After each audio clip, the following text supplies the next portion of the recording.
રાજ્યમંત્રી હર્ષ સંઘવીના પિતાનું નિધન, લાંબા સમયથી હતા બીમાર। ગૃહ રાજ્યમંત્રી હર્ષ સંઘવીના પિતા રમેશચંદ્ર સંઘવીનું નિધન થયું છે। છેલ્લા ઘણા સમયથી બીમાર હતા। ફેફસા, કિડની સહિતના મલ્ટિપલ ડિસીઝથી પીડાતા હોવાથી છેલ્લા ઘણા સમયથી તેમની સારવાર ચાલી રહી હતી।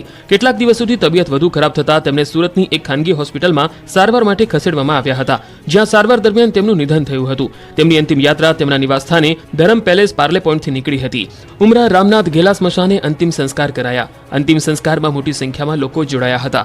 ગૃહ રાજ્યમંત્રીના નિવાસસ્થાને સુરત સીપી અનુપમસિંહ ગહેલોત, સુરત મનપા કમિશનર શાલિની અગ્રવાલ, કલેક્ટર સૌરભ પારધી, ગ્રામ્ય એસપી હિતેશ જોઈસર, ડીસીપી વિજય ગુર્જર સહિતના અધિકારીઓ પણ ઉપસ્થિત રહ્યા। જેતપુરના રોડ પર નીકળો તો સાવધાન રહેજો, રોડ પર દોડી રહ્યું છે મોત। રાજકોટના જેતપુરના રોડ પર નીકળતા પહેલા સાવધાન, અહીંના રોડ પર મોત દોડી રહ્યું છે। તંત્રના પાપે રોડ પર પશુઓનો અડીંગો જોવા મળે। કોઈ પણ રોડ પર નીકળો તો પશુઓનો ત્રાસ જોવા મળે। આ અંગે અહેવાલો પ્રસારિત થતા અહેવાલની થઈ અસર। રખડતા ઢોરના અહેવાલ બાદ પાલિકા તંત્ર સફાળું જાગ્યું। પાલિકા તંત્રએ રોડ પર ફરતા રખડતા અને માલિકીવાળા ઢોર પકડવાની કામગીરી શરૂ કરી। પોલીસ બંદોબસ્ત સાથે ઢોર પકડવાની કામગીરી શરૂ કરાતા સ્થાનિકોએ રાહતનો શ્વાસ લીધો। આ કામગીરીમાં ઢોર માલિક અડચણ ઊભી કરશે તો તેની સામે ફરજમાં રૂકાવટ સહિતની કાર્યવાહી હાથ ધરાશે। આ કામગીરી આગામી દિવસો સુધી અવિરત ચાલુ રહેશે। પકડાયેલા ઢોર ગૌશાળા અને પાંજરાપોળમાં ખસેડવામાં આવ્યા। ઉપરાંત રોડ પર પશુને ઘાસચારો નાખતા લોકોને મનાઈ કરાઈ। જૂનાગઢમાં જૂની ડિઝાઇન મુજબનો બ્રિજ કરવાની માંગ, 1000 સહીવાળો પત્ર પીએમને મોકલાયો।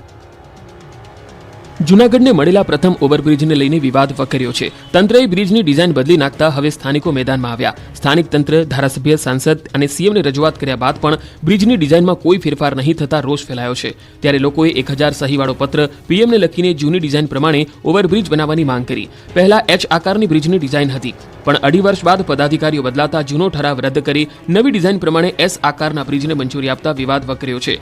એસ આકારના બ્રિજને જૂની બોડીએ નામંજૂર કર્યો હતો, તેને ફરીથી મંજૂરી આપતા રોષ છે। રક્ષાબંધનના તહેવારને લઈ રાખડી ઉદ્યોગમાં તેજી, ટંકારામાં બહેનો તૈયાર કરે છે 60 લાખથી વધુ રાખડી। રક્ષાબંધનનો તહેવાર આવતા જ રાખડી ઉદ્યોગમાં તેજી આવી ગઈ છે। મોરબીના ટંકારા તાલુકાના કલ્યાણપુરમાં રાખડી ઉદ્યોગ ધમધમવા લાગ્યો છે। નાનકડા કલ્યાણપુર સહિતના ગામડામાં ઘરે ઘરે રાખડી બનાવવામાં આવે છે, જેને દેશના જુદા જુદા 20 જેટલા રાજ્યોમાં મોકલવામાં આવે છે અને 12,000થી વધારે મહિલાને રોજગારી આપતા આ ગૃહ ઉદ્યોગમાં વર્ષે 60 લાખથી વધુ રાખડી બને છે।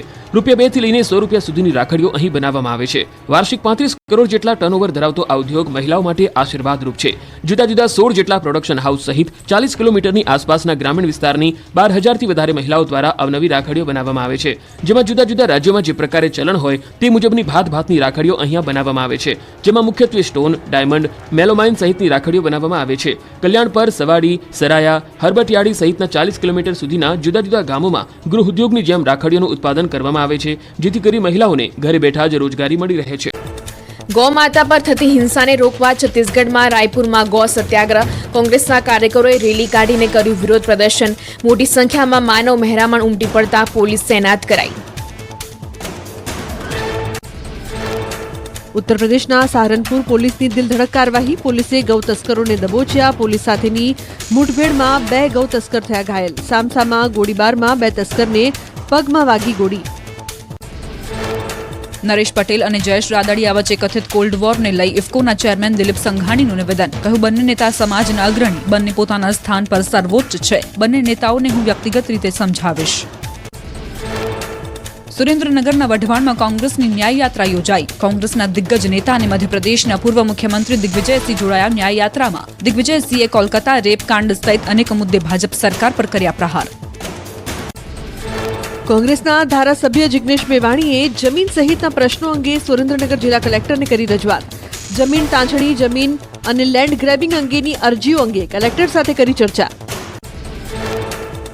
અમદાવાદ કલેક્ટર કચેરીમાં મળી સંકલન સમિતિની બેઠક। અશાંત ધારો, સરકારી જમીન પરના દબાણના પ્રશ્નો અને સુવિધાના અભાવ સહિતના પ્રશ્નો ગુંજ્યા।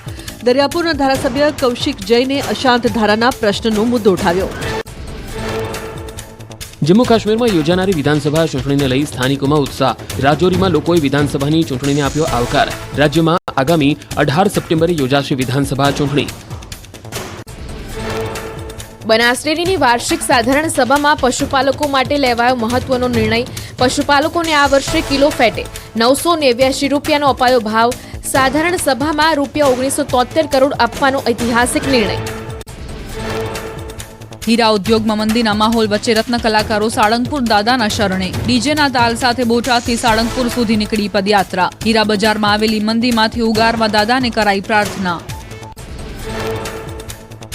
સાળંગપુર હનુમાનજી દાદાને ધરાવાયો ડ્રાયફ્રૂટનો ભવ્ય અન્નકૂટ. શ્રાવણના બીજા શનિવારે દાદાને દેશ વિદેશના અલગ અલગ ડ્રાયફ્રૂટ ધરાવાયા. ડ્રાયફ્રૂટના અન્નકૂટ સાથે દાદાના અલૌકિક દર્શન કરી ભક્તો પણ અભિભૂત થયા. અમદાવાદની શાળાઓમાં રક્ષાબંધનના પર્વની ઉજવણી. ભુયંગદેવની સાધના વિનય સ્કૂલમાં ભગવદ્ ગીતાના 18 અધ્યાયની થીમ પર 140 ફૂટની રાખડી બનાવાઈ. 18 વર્ષથી શાળામાં અલગ અલગ થીમ પર બનાવાઈ છે રાખડી. મેટલ અને ડાયમંડની રાખડીમાં ટંકારાનો દબદબો. કલ્યાણપુર ગામમાં 300થી વધુ બહેનો ઘર બેઠા જ મેળવે છે રોજગારી. 700થી વધુ ડિઝાઇનની ટ્રેડિશનલ રાખડીઓ ભારતમાં ધૂમ મચાવે છે. પંજાબથી પશ્ચિમ બંગાળ સહિતના રાજ્યોમાં છે આ રાખડીઓની ડિમાન્ડ. ટંકારાના કલ્યાણપુર ગામમાં 11 મહિના સુધી ચાલે છે રાખડી બનાવવાનું કામ. આ ઉદ્યોગથી મહિલાઓ માટે રોજગારીની એક નવી ક્રાંતિની થઈ શરૂઆત. કલ્યાણપુર ગામની મહિલાઓ રાખડી બનાવીને બની આત્મનિર્ભર. દેશની સુરક્ષા સાચવતા સરહદના સંત્રીઓને 1 લાખ રાખડીઓ દ્વારા ગુજરાતની આંગણવાડી બહેનોનું રક્ષા કવચ. એક રાખી દેશ કે જવાનો કે નામ અંતર્ગત રાખડી અને કળશ સાથે શુભેચ્છાઓ. કળશ અર્પણ વિધિમાં ભાનુબેન બાબરિયા અને મુખ્યમંત્રી હાજર. મધ્યપ્રદેશના ઇન્દોરમાં વિશ્વની સૌથી મોટી રાખડી તૈયાર. રક્ષાબંધન પર ગણપતિ દાદા માટે તૈયાર કરાઈ 13 ફૂટની રાખડી. પર્યાવરણ સંરક્ષણનો સંદેશ આપતી રાખડી બની આકર્ષણનું કેન્દ્ર. સુરતમાં ગુનાહિત પ્રવૃત્તિઓને રોકવા પોલીસની નવી પહેલ. કંટ્રોલ રૂમમાં આવેલા 50,000 કોલ્સનું કરાયું વિશ્લેષણ. ડેટાના આધાર વિસ્તારોમાં વધારાશે પોલીસ પેટ્રોલિંગ. દ્વારકામાં ગૌ અકસ્માત નિવારવા અનોખું અભિયાન. સેવાભાવી સંસ્થાઓએ ગૌવંશના ગળામાં રેડિયમ રિફ્લેક્ટર બેલ્ટ બાંધ્યા. હાઈવે પર દુર્ઘટના ન ઘટે માટે સેવાભાવી સંસ્થાઓએ કરી ઉત્તમ કામગીરી. ખંભાતમાં 125 વર્ષ જૂના સ્વામિનારાયણ મંદિરમાં હિંડોળા ઉત્સવ. ભક્તોએ શ્રી હરિને હેતથી હિંડોળે ઝુલાવ્યા. દર વર્ષે શ્રાવણ માસમાં ઉજવાય છે હિંડોળા ઉત્સવ. હરિના હિંડોળા ઉત્સવનું ભક્તોમાં અનેરું આકર્ષણ. અમદાવાદ શહેરને મળશે વધુ એક ભેટ. આવતીકાલે કેન્દ્રીય ગૃહમંત્રી અમિત શાહ મકરબામાં નવનિર્મિત સ્વિમિંગ પુલ અને જિમ્નેશિયમ ખુલ્લું મૂકશે. સ્વિમિંગ પુલ અને જિમ્નેશિયમ આધુનિક સુવિધા સાથે સજ્જ. બોટાદના રાણપુરમાં જિલ્લા કક્ષાના વન મહોત્સવની ઉજવણી. જિલ્લા પંચાયતના પ્રમુખના અધ્યક્ષસ્થાને યોજાયો કાર્યક્રમ. અધિકારીઓ અને પદાધિકારીઓની હાજરીમાં કરાઈ ઉજવણી. મોટી સંખ્યામાં નાગરિકોએ પણ મહોત્સવમાં લીધો ભાગ. પોરબંદરની ગોઢાણીયા મહિલા કોલેજ ખાતે જિલ્લા કક્ષાનો 75મો વન મહોત્સવ યોજાયો.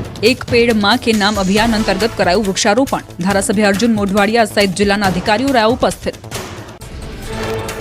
વિનેશ ફોગાટની વતન વાપસી. આઈજી એરપોર્ટ પર વિનેશનું ફૂલો અને હાર સાથે શાનદાર સ્વાગત કરાયું. એરપોર્ટ પર બજરંગ પુનિયા અને સાક્ષી મલિકને જોઈ ઇમોશનલ થઈ વિનેશ ફોગાટ. કેન્દ્ર કેબિનેટે દેશમાં 3 મેટ્રો પ્રોજેક્ટ્સ અને 2 નવા એરપોર્ટ બનાવવા આપી મંજૂરી. પશ્ચિમ બંગાળના બગટગોરા અને બિહારના બિહતામાં બનશે નવો એરપોર્ટ. તો બેંગ્લોર મેટ્રો ફેઝ 3 અને પુણે મેટ્રો ફેઝ 1 ને લંબાવાયું. અમદાવાદમાં નવનિર્મિત ફૂટ ઓવરબ્રિજનું લોકાર્પણ. શાહીબાગ બીએપીએસ મંદિર બહાર ફૂટ ઓવરબ્રિજ બનતા દર્શનાર્થીઓને મળશે લાભ. અંદાજે 2.35 કરોડના ખર્ચે બનાવાયો છે બ્રિજ. વડીલો માટે બ્રિજ પર લિફ્ટની પણ વ્યવસ્થા. ગૃહ રાજ્યમંત્રી હર્ષ સંઘવીના પિતા રમેશભાઈ સંઘવીનું અવસાન. 3 દિવસથી સુરતની ખાનગી હોસ્પિટલમાં હતા સારવાર હેઠળ. નેશનલ ફિલ્મ એવોર્ડ્સમાં ગુજરાતી ફિલ્મ કચ્છ એક્સપ્રેસ છવાઈ. ફિલ્મને 3 એવોર્ડ મળવાની જાહેરાત. ફિલ્મના ડિરેક્ટર વિરલ શાહ અને માનસી પારેખે પોતાની ખુશી વ્યક્ત કરી.